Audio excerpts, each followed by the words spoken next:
Caring too much is stopping you from leveling up. And I know because I used to care about everything, wondering what people thought of me, constantly trying to strike this balance between being too much or being too little. When I started living like privileged people, I realized they don't do that. So I stopped. And that decision changed everything. If you're in a space where you realize that you care way too much about all of this random stuff, after this video, you are going to be free to focus on what actually matters to you, your goals, your purpose, and your future self.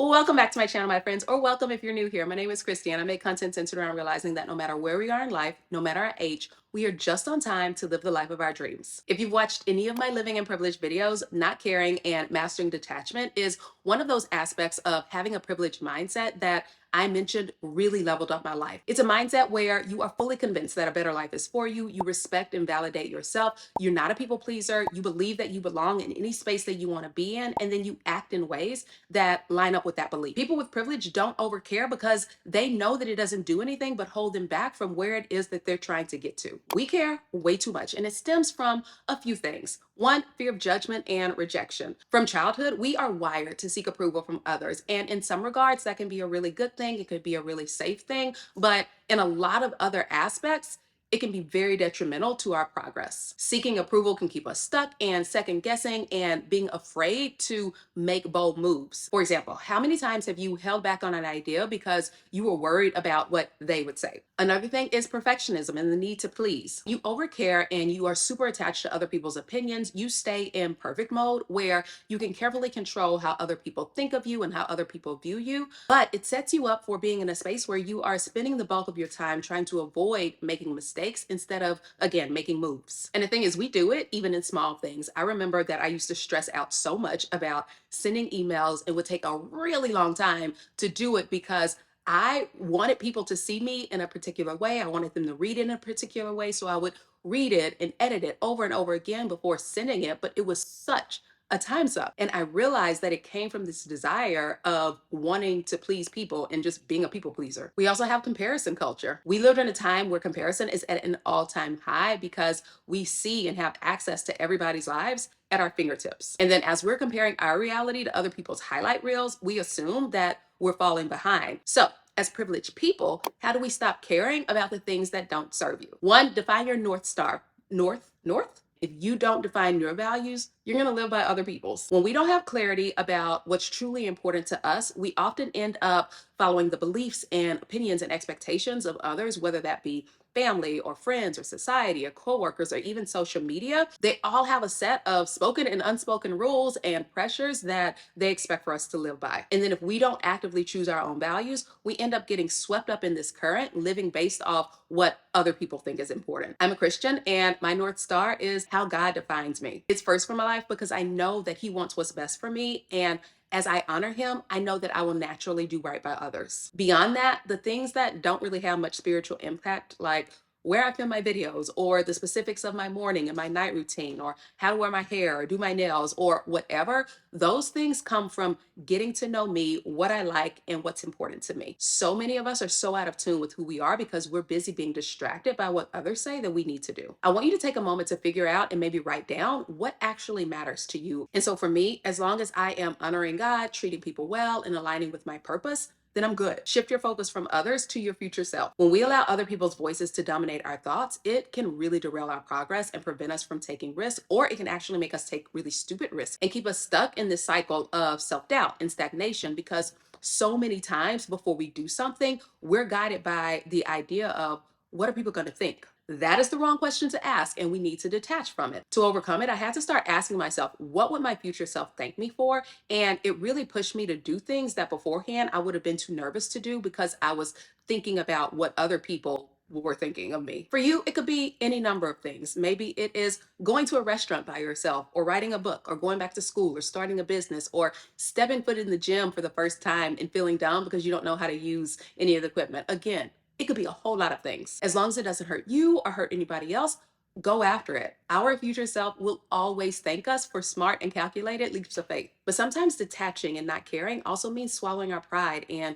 doing what's going to be the most beneficial, even at the risk of others seeing us as a failure. For example, there was this young lady that I knew who she finally got out on her own and she was doing the adult things that she wanted to do, but she just was not thriving. She was struggling in a lot of different areas. And would often say it. You could see it all over her face that just things weren't working out. She was blessed to have people in her life who loved her and who saw her struggling, and they really wanted to help her to get back on her feet, get back on track, offered it many times where she could save money and just, again, get back on track. But she was so determined and hard pressed to say, no, I'm going to do this, because in her mind, she didn't want other people to see her as a failure. She didn't want other people to say, I told you so. So she just kept digging herself in further. If she had thought about what her future self would thank her for, it would have been just a few months of taking a sidestep so that she could make a huge leap forward. But as it turned out, it ended up being years of wasted time because she was so stuck on what other people thought. That was an example of a young lady in her 20s, but what does that look like if you're in your 30s or 40s or whatever, and maybe you're a bit more established? It could be staying in an abusive relationship, or staying in an unfulfilling career, or avoiding making some necessary financial decisions in favor of looking put together, hanging on to stuff and people and mindsets and ideas that are not good for you because you want people to perceive you in a certain way, will mess you up and delay your dreams every single time. Accept that you will be misunderstood, and that's okay. You cannot be bold and true to yourself and your values and be liked by everyone at the same time. Many people spend years trying to balance authenticity with the desire to be liked, but the truth is, you can't have both. The moment that you start living boldly, expressing your beliefs, setting boundaries, and prioritizing what truly matters to you, you're going to naturally face opposition. Not everyone will agree with you. They may not understand you. They may not support your path, and that's okay. You do not need to convince anyone of your worth. The right people, they're going to see it. One of the biggest and most liberating things that I had to embrace was that I am not for everyone and everyone is not for me. Trying to be for everyone means saying yes when you should be saying no, or playing small to avoid judgment, and living according to expectations that don't align with your purpose. You're not meant to blend in. God intends for you to stand out. And the people who are meant for you, they're going to celebrate that. And the ones who aren't, baby, allow yourself to let them go. I need you to understand that not everything needs an explanation, and no is a full sentence. One of the biggest mistakes that people make when setting boundaries is feeling the need to justify them. We over explain, hoping others are going to understand it and accept it or approve of our decisions. But the reality is, not everyone will, and they don't have to. And I get it. So many people feel guilty for saying no without offering this long winded reason. I used to be one of those people. I used to justify pretty much every single time that I had to say no because I felt kind of bad for it and I wanted people to like me, or at least I didn't want people to not like me, if that makes sense. But I realized that it didn't make me feel good inside, and it often made me feel like less, which was why I realized, oh, I need to stop doing this. People who thrive in life understand that you don't owe anyone an explanation for prioritizing yourself, prioritizing your needs, prioritizing what is best for you and your family. Setting boundaries is about protecting your time, your energy, and your well-being, not seeking validation. A simple and firm I can't or no, that doesn't work for me, many times and in many situations, is completely enough. The moment that you decide to stop over explaining, I'm not gonna lie, it's gonna feel a little bit weird at first because you're not used to it, but you reclaim your power and you train others to be able to respect your boundaries without questioning them. So I need you to practice responding without over explaining. If it's an event or something that you can't do, say, I can't make it. Period. Now, sometimes an explanation is necessary and it's appropriate and polite. If you need to cancel something last minute, you're not going to just say, oh, no, I can't do it. Yeah, you may need to offer an explanation. But if you find that you are just offering it up from jump when you need to say no to something, then that's an issue with self-confidence and self-worth that really needs to be tackled. Detach from the outcome and focus on the process. One of the biggest sources of stress that I used to have came from obsessing over results that I could not control. How is this person perceiving me? Will this or that thing do well? I have to have this difficult conversation. How is that going to go? It really freed up my mental space and my peace when I realized my job is not to control the outcome, but to show up and to do the work. The more that you focus on the process, the more present and effective you become. When you let go of the need for a guaranteed result, you free yourself from unnecessary stress, and then you actually increase your chances of success. But if you're constantly thinking, what if this doesn't work? Then you're already placing down on your efforts and increasing the chances that it's not going to work out. Instead, I want you to shift your focus to the actions that you can take. I say it all the time, but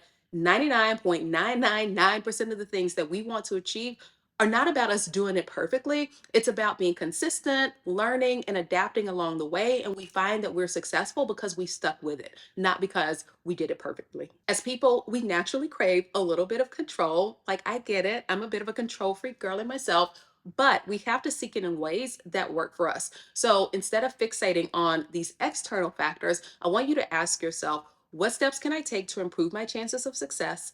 What adjustments can I make if things don't go as planned? How can I grow from this experience regardless of the outcome? Mastering detachment doesn't mean not caring about anything. Of course we care. We're people. We're meant to care, but it means not over caring to the point of detriment and making sure that we are caring about the right things. Since I decided to live in privilege and to stop over caring about things that are just outside of my anointing, I have never been happier. I'm also living a life where I'm going after things. I'm doing things that I love. I'm living a life that I love because my focus and my priorities are in the right place. So again, if you're in that place where you realize that you have been caring about too much, I want you to let me know, what is one thing that you are going to stop caring too much about. If you enjoyed this video, I would really appreciate it if you would give it a thumbs up. It just lets YouTube know, oh, this is good. We need more people to see it. Also, if you're not subscribed, like, what are you doing? I'm gonna need you to jump on that. All righty, my loves, thank you so much, and I will see you in my next. Bye for now.